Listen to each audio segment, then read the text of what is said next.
يا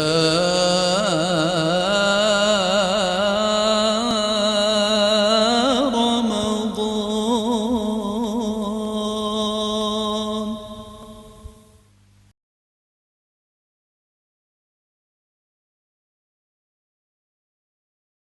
بسم الله الرحمن الرحيم. الحمد لله والصلاة والسلام على رسول الله.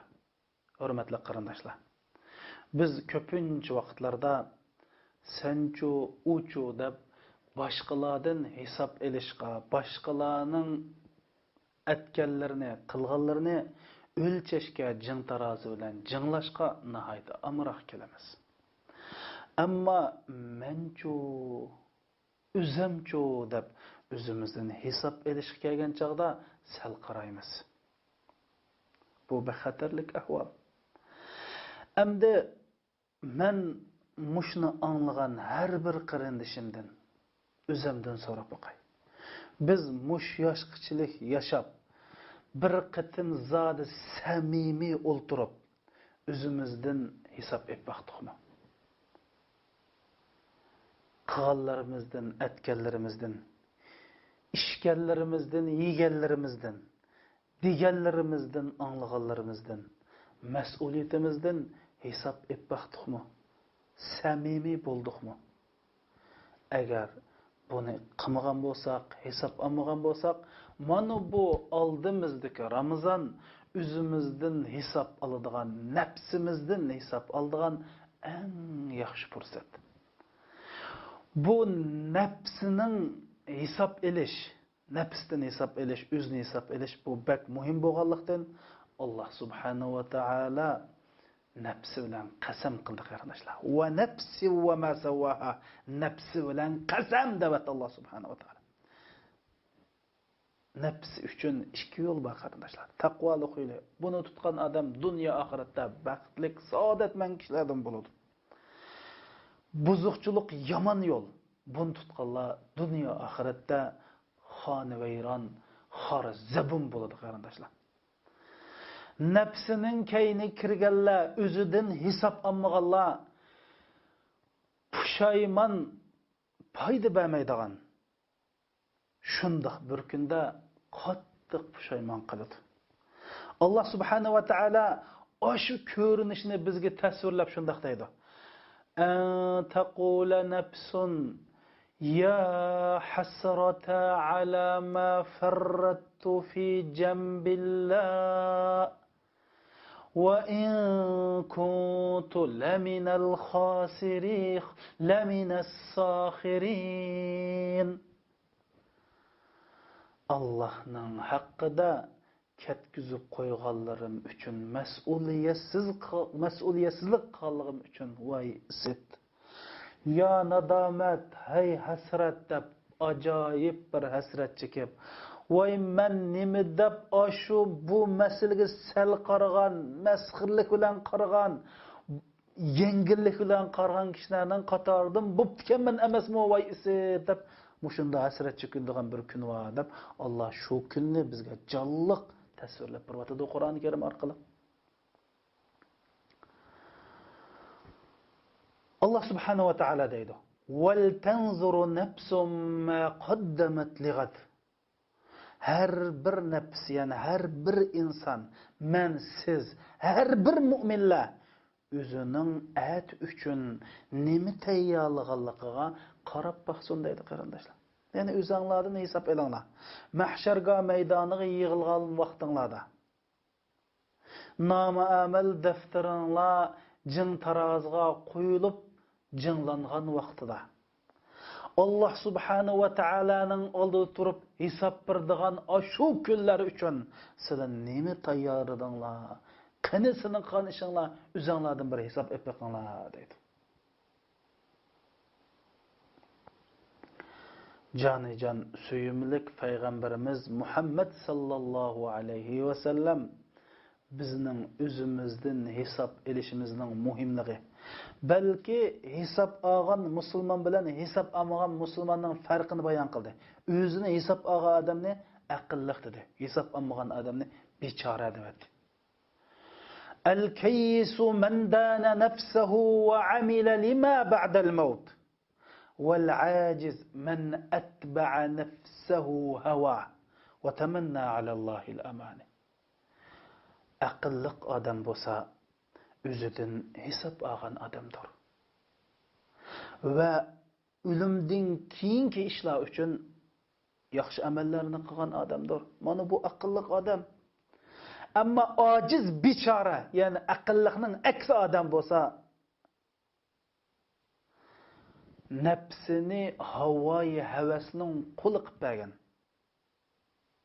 Onundan keyin Allohdan quruq orzularni kutgan odam dedi. Amal qarindoshlar, quruq.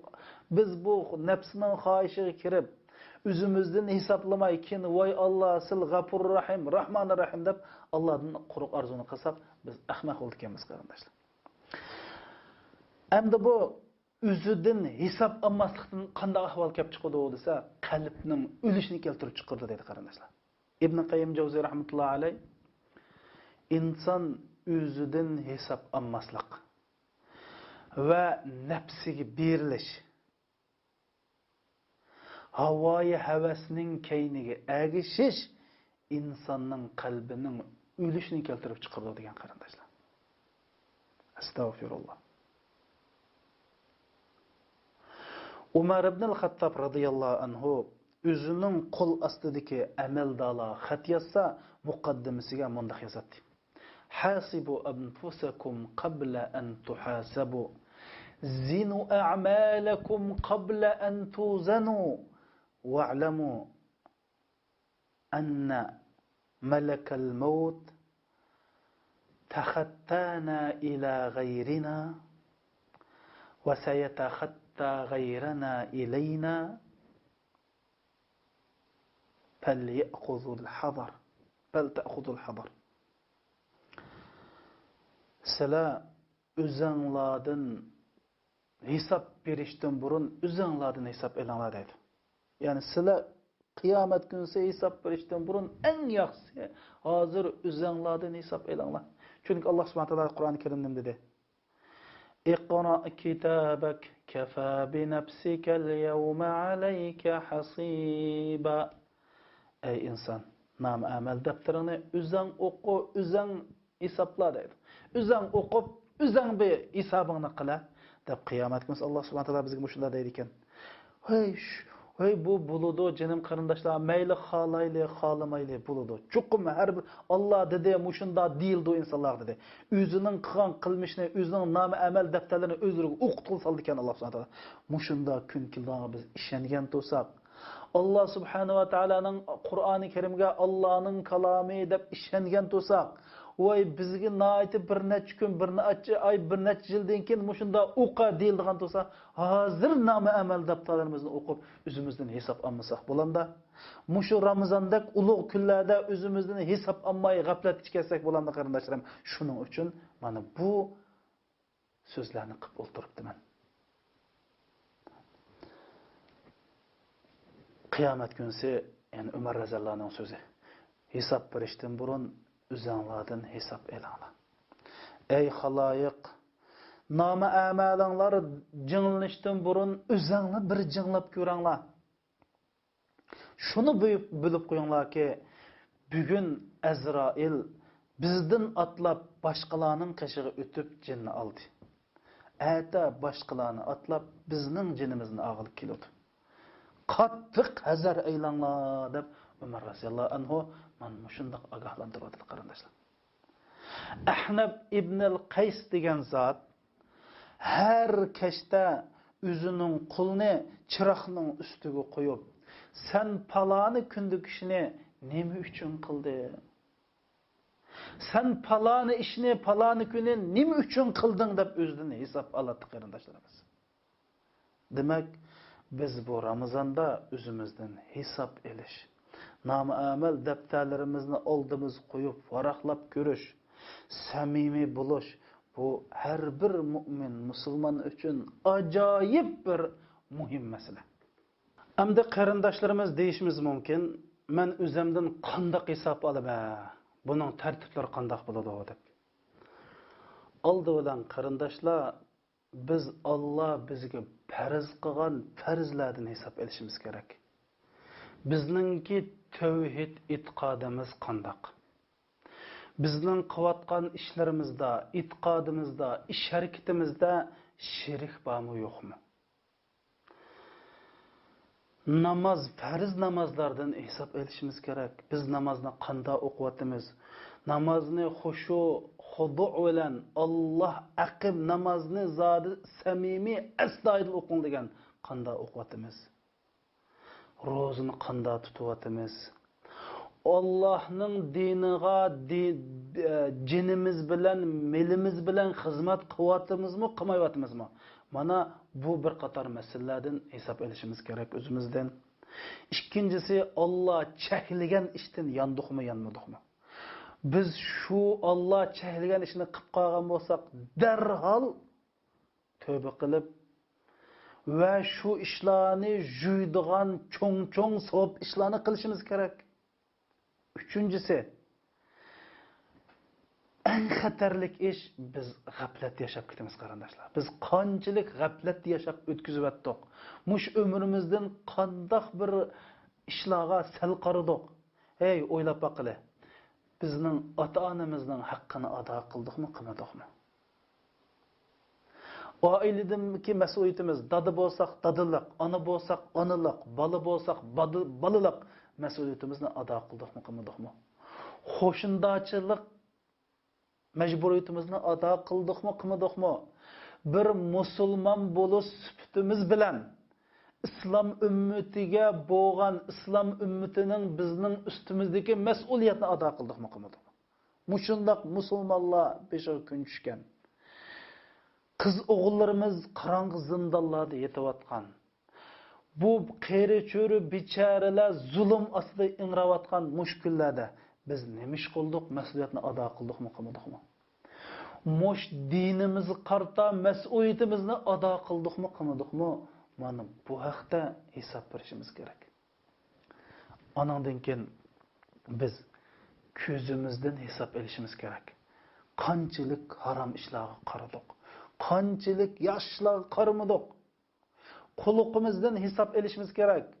Qanchalik yomon ishlarni angladik, qaysi yolg'on gaplarga quloq soldik, qaysi g'ayvatlarga, qaysi chiqimchiliklarga, qaysi yomon ishlarga quloq soldik, yaxshi ishlarga quloq solmadik. Alloh rozi bo'lgan gapga quloq solmadik. Bundan hisob olishimiz kerak. Ma tilimizdan qarindoshlar, bizni do'zaxga tushirayotgan nurg'un odamlarni do'zaxga tik tushirayotgan ma tildan hisob oldikmi? Bu tilda haq gap qildikmi, qilmadikmi? Haq gap qilgan joyda. Bu tilda Allohning dinini yetkіздikmi, Allohning zikrini qildikmi yoki g'aybat, shikoyat, ko'ranmaslik, suxanchilik, boshlarni kaynin gap tepish, tuhmat qilish, yolg'on so'zlash, nohaq gaplar, ya Alloh, mushundan hisob oldikmi qarindoshlar? Qo'limizdan-chu. Bu qo'limiz orqali qanchalik odamga aziyat berdik, qanchalik odamga zulm qildik, buningdan hisob olishimiz kerak. Bu putumuz-chu. Qanchalik Alloh rozi bo'lgan yo'lda mangmadik, qanchalik Alloh rozi bo'lmaydigan yo'lda mangdik. Buningdan hisob olishimiz kerak qarindoshlar. Hey, o'ylab baqing. Biz 20 yil yashagan bo'lsak, 20 yilni biz 7-8 ming kun desak, her bir kunda en az bo'lganda birdan gunoh qilsak 7-8 ming gunoh qildik degan bo'ldi qarindoshlar. Agar bir 40-50 yil yashab qolsak, 40-50 yilni kuniga sundursak qarindoshlar, kunliga birdan gunoh qilgan bo'lsak 30-40 ming gunoh chiqmamda bizdan. Mushunga tavba qildikmi, qilmadikmi? Voy, bir kunda qanchalik gunoh qilganini bir Alloh biladi qarindoshlarim. Hisob olmaymizmi? Chuqum biz o'zimizdan hisob olishimiz kerak qarindoshlar. Bir ishni qilishdan burun hisob olishimiz kerak. Agar u ish bizning dunyo oxiratligimiz uchun foydali bo'lsa, u ishni qilishimiz kerak.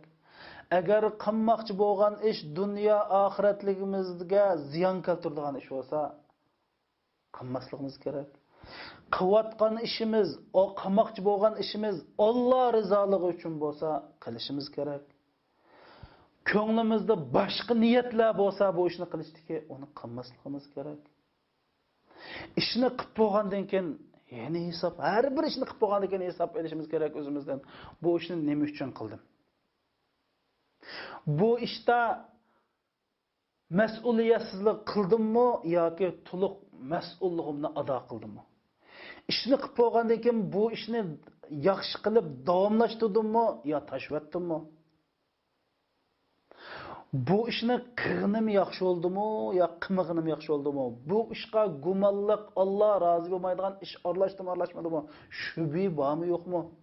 Payg'ambar sallallohu alayhi vasallam "Va man waqa'a fi shubat faqad waqa'a fil haram" degan. Shubhi ishni qilgan odamlar, harom ishni qilgan odamlar degan qarindoshlar. Ey, qancha namoz, farz namozning vaqtini o'tkazib o'qidik. Qancha jumalarni o'qiyamdik.